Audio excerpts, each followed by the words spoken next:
Welcome to another installment of Cooking with Cleo Shorts. Now, Cleo's in the background. She's crawling around having a good time. I've seen a lot of videos go viral on the correct way to cut bell peppers, and I'm here to tell you that there is only one correct way to cut a bell pepper. Okay? This is how we do it. First, we remove the sticker. This has already been washed.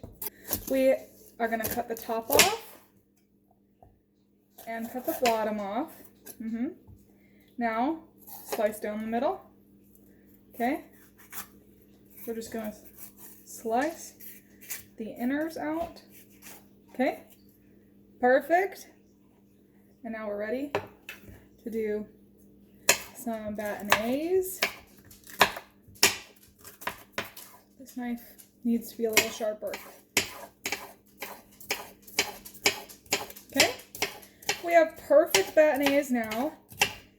And if we want, we can slice these up into bâtonnets as well. We can leave these in and do a small dice, whatever we want.